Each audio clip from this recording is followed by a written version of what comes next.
सबसे पहले तो मैं गोल्डी जी आपका शुक्रिया अदा करता हूँ कि आपने इस चैनल के माध्यम से मेरा ये जो केस था उजागर किया।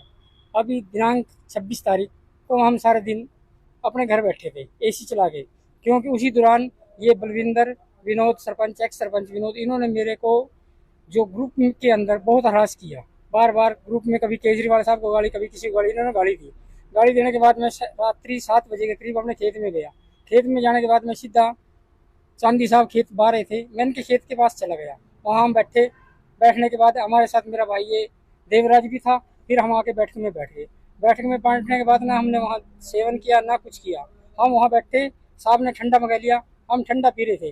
तभी आप वीडियो फुटेज में भी देख सकते हैं कि बलविंदर आया। आने के बाद उसने हमारे को राम राम की, और राम राम करने के बाद हमारे बगल में बैठ गया। बगल में बैठते उसने मेरे को कान की तरफ अपना मुंह लगाया। मैंने उसके आगे अपना कान कर दिया।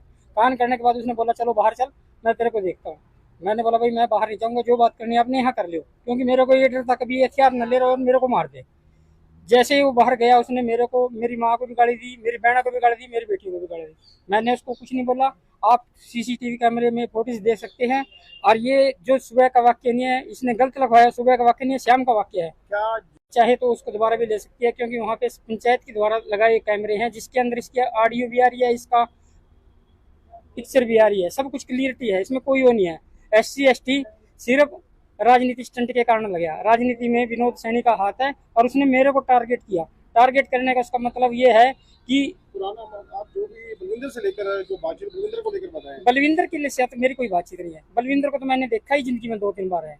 आप उस दिन बूथ पे देखा या उससे 1-2 दिन पहले ये जानता हूँ। शाहबाद थाना में पहुंचे हैं तो पुलिस से मुलाकात की, पुलिस ने क्या आश्वासन दिया? पुलिस ने मेरे को आश्वासन दिया कि आपके साथ निष्पक्ष जांच की जाएगी। DSP थाना है, ऊपर से लेके नीचे तक सभी अधिकारी ईमानदार हैं। ईमानदारी से मैंने इनके ऊपर पूरा विश्वास है। मैं भी फौज में रहा, 18 साल मैंने नौकरी की फौज में। मेरे को पता है कि अफसर सभी के सभी अपना ईमानदारी से काम करते हैं, किसी के प्रेशर में काम नहीं करेंगे।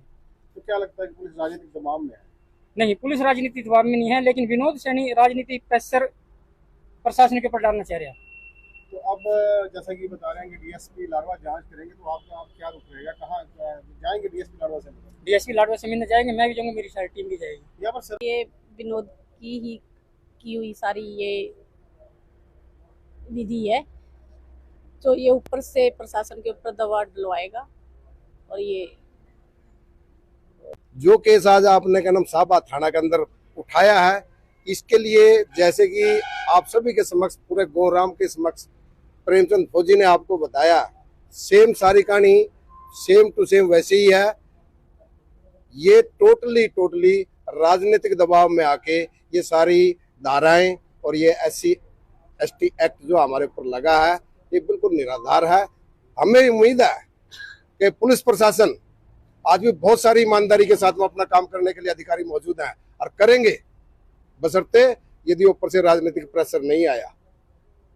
तो अब DSP लाडवा से मिलने जाएंगे? अभी देखो जी, हमारा केस दायर हो चुका है।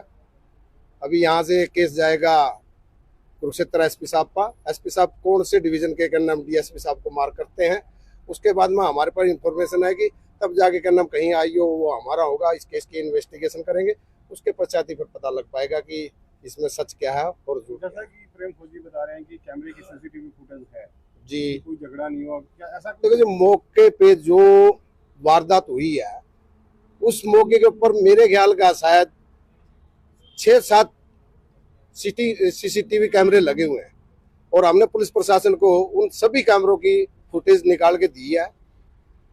जो शिकायत करता है, जिसने हमारे ऊपर केस लगवाया, बलविंदर वाल्मीकि जी ने, फुटेज तो उन्होंने भी दी है, लेकिन हमारा मतलब सिर्फ और सिर्फ ये है पुलिस प्रशासन से कि दोनों की फुटेज को करना एक बार मिलान कर लो, रिकॉर्डिंग भी है।